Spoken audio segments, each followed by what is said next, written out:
Boston Celtics get the wire-to-wire blowout win over the Utah Jazz. Started with their defense, then Jayson Tatum went nuts. I'm going to talk about it all right now on a bonus Locked On Celtics podcast. Be ever ready. Recognize the city of champs. Boston, baby, we do what you can't. Locked on number 18, Tatum and Brown, J-team, step back. We gon' wet that and slay teams. Of course, the Celtics, who else could it be? Screaming like KG with the Larry O.B. Karalis above average, assessing the team status. Best daily pod, no cap, salary matching. Clutch like Bird the DJ, keep John on replay. Prime time, dapping up the truth on the sideline. Raining J's, how it started, raising banners, how we finished. Locked on Celtics pod, home of the winners. B. Hey there, welcome back to the Locked On Celtics podcast right here in the Locked On Podcast Network, where it's your team every day, and I got you covered every day with a free, fresh podcast dropped directly to your device if you subscribe. So go ahead, hit that subscribe button on your favorite podcasting app. Get onto that YouTube page, hop into the comment section. However you want to consume this podcast, it exists wherever. So if you're new to the show, make yourself an everydayer. A person that's with me Monday through Friday. And then on these bonus podcasts, when they play on Friday night and when they play on Saturday night. So every game, I'm doing a post game. So make sure you're following along. If you are new, I'm John Karalis. I used to play a long time ago. Now I'm covering the Celtics for Boston Sports Journal. And today I'm covering a 126-97 beatdown of the Utah Jazz. I'm from the beginning. Utah never, not once, had a chance. Very first play of the game, Celtics turn the ball over. Jaylen Brown turns it over, and it felt like once he turns it over, in my head, I'm going, oh, okay, this is going to be the kind of game this is. And both he and Jayson Tatum rush back, and I forget who they blocked. It might have been Sexton or whoever it was. They get the block at the rim, and then 20 seconds later, they get another block at the rim. And it was obvious that the Celtics were not going to let this game get away from them. They weren't going to slack on defense. They forced the Jazz in the first quarter to shoot 4 of 11 in the restricted area. And that is, I think, where this game was won right away. Joe Mazzulla always talks about the misses at the rim, missed layups, and those leading to opportunities for the other team. Always giving up these 4-on-3s, 5-on-4s. When you miss a layup, you're fall or you're looking for a foul or whatever, you're just behind the play. And right away, Boston, in the first, especially 6 minutes, I'd say, of the first quarter, got the blocks, got the challenges at the rim. Even when they didn't block them, they got the challenges at the rim. I know they gave up 6 offensive rebounds in the first quarter. Those happened later. The Jazz were able to sort of keep it close because of those later in the first quarter. And it was a 30-15 first quarter. It could have been 35-15, which it quickly became in the second quarter. It could have been 40-15. But it was 30-15 because the Celtics did give up some offensive rebounds. And the Celtics didn't shoot particularly great in the first quarter themselves. Not as bad as the Utah Jazz, who shot 18.5%, 5 of 27, 1 of 12 from 3. Boston was 11 of 24, so that's okay. But 5 of 15 from 3, that's not great. And they only got to the line 4 times in the first quarter, but they still managed to put up a 15-point lead. It all started from the beginning, protecting the rim, getting those blocks, getting those challenges, clearing away the rebounds, and going on a 12-2 run to start the game. Then in the second quarter, they started on a 12-0 run. So they started each quarter very strong. And once the defense was established and once it was clear that Utah wasn't hitting their threes, they just never really got going. They had one little stretch where it was like, an 11-3 run at the end of the second quarter. And I thought Joe Mazzulla called a good timeout there, and I think it was their mandatory timeout anyway, but still, it was like an 11-3 run, and Boston had a 36-point lead, and it got down to 28, right? It's a 28-point lead. So I say got down to. But three and a half minutes to go in the second quarter, it was just enough time for the Celtics to slow down, to start messing around, to kind of, let go of the rope, so to speak, something that they have done in the past. And I thought that was a good timeout to just try to nip that in the bud. And they came back and they went on a run, and they pushed the lead out to like 37, 30, or so, whatever it was. They increased their lead. They got all of the points back, and then like another one after that timeout. And to me, that was important. If the Celtics now is 28, right? 3 minutes to go. If you give up, let's just say you give up another 11-2. It was 11-3. So let's just say it gets to 22-5, right? And that lead gets down to around 20. I'm not going to do the math. Whatever the math is, let's just say it gets down to around 20. Now you come out in the third quarter, and there's this feeling of, I would say in the Jazz locker room, there would be a feeling of, hey guys, we came out, we got our butts kicked, we went down 35-36, we cut it down to 20. Now let's come out, let's go on a little run to start the third quarter and just get it down. We're not getting it all back at once. Get it down to 15. After you get it down to 15, see if you can get it down to 13, to 12. It happens so quickly in the NBA. The Celtics never let that happen.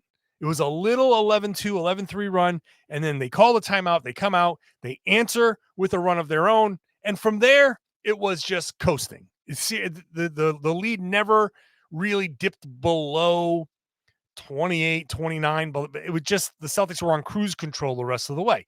It's exactly what you want. You want, come out, smack the other team in the mouth. Good team beats the tar out of a bad team, and you cruise after that. Not the reverse, not the you cruise and then you wait till the fourth quarter and beat on the bad team. Celtics, 27 minutes for Jaylen Brown, 24 and a half for Jayson Tatum, just about 27 for Porzingis, 26 for Derek White, 23 and a half for Drew Holiday. Those are great numbers there. Al Horford didn't play. He rested. They are on a back-to-back. They're going to go to Indiana. The Indiana Pacers had a very similar game against Atlanta. They were at home, so they beat the Atlanta Hawks by 34. Jeez, 150-116. So that wow. So blowout night in the NBA. Knicks blew out the Sixers. Washington blew out the Wizards. LA the Clippers kind of blew out the Pelicans. Phoenix, lots of blowouts. Dallas blows out Portland. Lots of blowouts in the league. OKC lost to Brooklyn. They were down big. Anyway, that's a little diversion. Point is, the Celtics just kept it going. And now with Indiana on the back-to-back, there was no let-up. They got to rest. They didn't overlook the Utah Jazz. They didn't this wasn't a trap game at all. They came out, and again, it's the defense. It's the defense that leads to transition, and like defense goes to transition, and transition leads to baskets, and baskets mean the Jazz had to take the ball out of the net and go against the set defense, and then the set defense was playing well, and they got back out into transition again, and just kind of rolls like that. And without the three-point shot falling for the Utah Jazz, they had no way of stopping this momentum. They had no way of stopping this run in any meaningful way. So Jayson Tatum had a great game. Jayson Tatum was amazing. Let's talk about Jayson Tatum in just a second. Today's show brought to you by LinkedIn Jobs. It's the start of the new year, and every small business owner is asking themselves the same question. What's the one move I can make that'll take my business to the next level? Almost like a Brad Stevens type question. LinkedIn Jobs knows the answer. Brad Stevens doesn't have a LinkedIn Jobs for a big wing that he might be looking for or a backup big. You have the answer as a small business owner because LinkedIn isn't just another job board. It has a vast network of more than 1 billion professionals. It makes it the best place to hire. Super easy when you've got that many quality candidates. In fact, 86% of small businesses get a qualified candidate within 24 hours. So if your small business is looking to hire, post your job for free at linkedin.com/LockedOnNBA. LinkedIn.com/LockedOnNBA. Post your job for free. Terms and conditions apply. Today's show also brought to you by Hungryroot. Hungryroot is the easiest way to get fresh, high-quality food directly delivered to your door. Healthy groceries, simple recipes, all in one place. Go to hungryroot.com/lockedon. Hungryroot.com/lockedon. You take a short quiz, super fun, share your goals, tell them everything, your flavor preferences, the kitchen appliances you like to use. They will recommend recipes and groceries based on your tastes. You can take their suggestions or you can just choose whatever you want. Fresh produce, high quality meat and seafood, pantry staples, healthy snacks, even sweets. You can eat healthy and still get sweets. Best part is Hungryroot follows the simple standard. It's got to taste good, be quick to make, contain whole, trusted ingredients, right? Spend less time meal planning, shopping, cooking. Enjoy the healthy food that you actually love with Hungryroot. Right now, you are getting 40% off your first delivery and free veggies for life at hungryroot.com/lockedon. You get 40% off your first delivery, free veggies for life at hungryroot.com/lockedon. Don't forget to use that link. That's how they know that we sent you. Thanks for making Locked On Celtics your first listen every day. Hey, by the way, sorry about the audio issues yesterday. It's very simple. I turned the dial too far. My audio sucked. Apologies for that yesterday. I think it sounds better now. I'm not peaking. I don't sound like a lunatic. I'm sorry. Join me every day. Bonus podcasts whenever there's a game. So if you're new to the show, every time they play. So I'm podcasting for like 13 straight days. So you can get your fix, your Celtics fix. No one is giving you this much Celtics content. You're a super duper Celtics fan. I'm here to give you your full fix. All right, let's get back to the conversation here for this game. Jayson Tatum, when he has that pull-up jumper going, I've said it before, the pull-up jumper has not been great for Jayson Tatum. This season, last season, the season before, he's had one really good season of pull-up jumpers, one average season at best. Every other season he's played, the pull-up jumper has not been great. But in this game, it was on. 5 of 8 from 3. When Tatum is shooting like that, you got no chance. You just got no chance. 30 points, 9 rebounds, 5 assists for him, 14 free throw attempts. I think this is the first time he's ever had more free throw attempts, 14, than field goal attempts, 12. That's how you score 30 points, 12 field goal attempts. Very, very efficient night. 50, 62.5, 93% shooting splits for Jayson Tatum, who was a plus 34. Good performances all the way around, though. Jaylen Brown didn't shoot great overall from the field. 13 points, 5 assists for him, a steal, a block, 3 turnovers. Just 3 turnovers for him, 1 turnover for Jayson Tatum. That's really good. This is really good. The Celtics protected the ball extraordinarily well here in this game. They only turned the ball over 12 times, and some of that's garbage time. They not only protected the ball well, they turned the Jazz over a bunch. Now, overall in this game, 18, that includes garbage time, for 26 points. It was 12 at one point for before garbage time. It was 12, and the Celtics got 21 points off of the 12 turnovers. That's just a big conversion rate. When you're converting on that many points, 12 turnovers is not a lot of turnovers.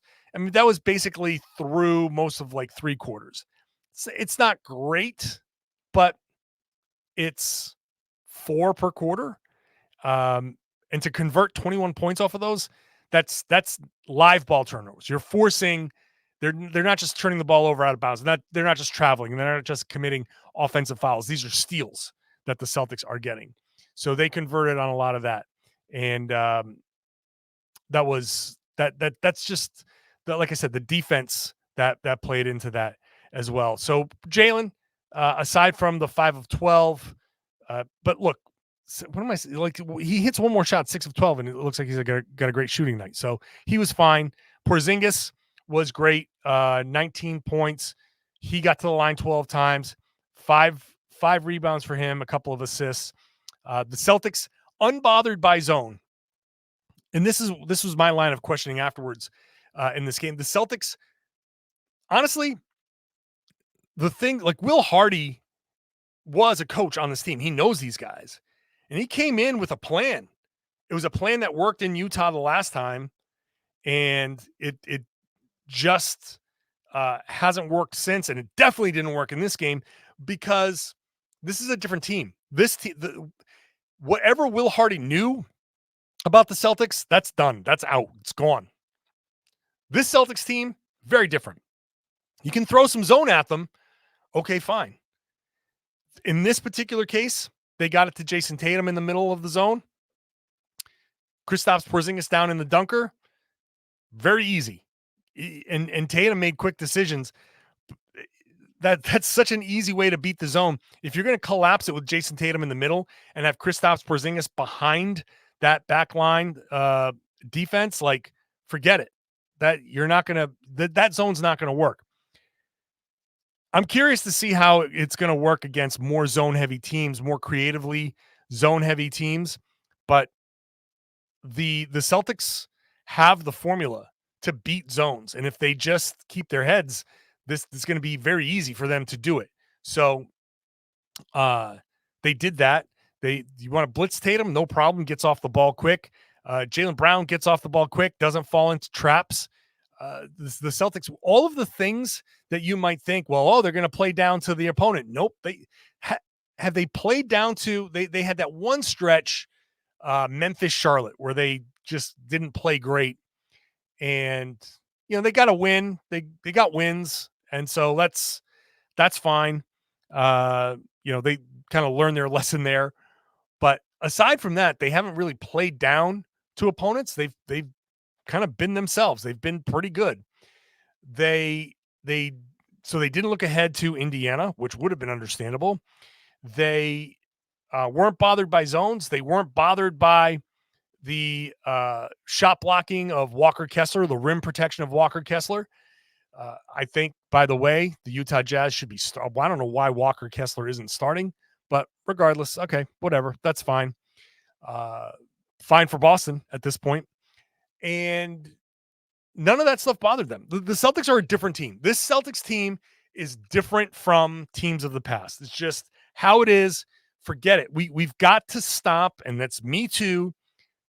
This team last year wouldn't have done this. This team last year, blah, blah, blah, blah, blah. We've got to forget about last year. This is not last year's team. Last year's team is gone.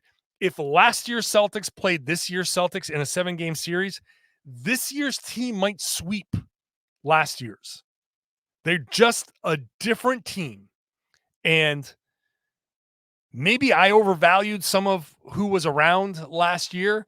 Maybe I didn't. And it's just that this mix of players is flat out better. Just the right mix, the right temperament, the right everything. Having Kristaps Porzingis is such a big deal. He is such a matchup issue that if used correctly, then he can be impossible to guard. The Celtics can be impossible to guard. And with Tatum playing a game like this and Jaylen Brown playing the games, the way he's been playing, again, 5 assists, but they each tied for the team lead with 5 assists apiece. That's amazing. And it's not like the Celtics shot 45% from 3, by the way. 17 of 49, 34.7%. That's below average. There was a below average shooting night and 43.3% shooting overall. Below average shooting night, and they still got 5 assists apiece and 24 assists overall. So 10 of the 24 assists out of your 2 star players, that's really good. That's amazing. So the Celtics are a different team this year. Jaylen, extraordinarily different. After a slow start, he's come around very different. Tatum is figuring it out. He's playing differently. He's playing with more confidence and more trust. Porzingis, like I said, is a matchup nightmare. Drew Holiday, Derek White, both playing great basketball for the most part. I know Holiday had a bad game against OKC. White has been great. He was but he had 10 points, seven rebounds, 3 assists in this game. Okay. Plus 19. Holiday, 14 points, 6 of 8 shooting, 2 of 3 from 3, 6 rebounds and assists, two block shots. Nice bounce back from OKC. Those 2 guys, steady, man, just steady. There's no kind of wild variations from these guys. This team is methodical now. They're just methodical. As much as I enjoyed having some of these players on last year's team and still like them as people and as players, the fact is this mix, it's just a lot better. It's just a lot better. So they're still going to have, I still anticipate a lapse here or there.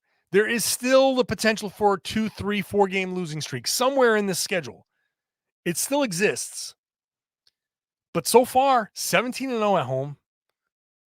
They're 27-7 now, best team in the league by 2.5 games. They're a juggernaut, man. They're rolling. This is the best Celtics basketball we've seen since KG and Paul Pierce, without a doubt. Not as much fun as the Isaiah Thomas teams.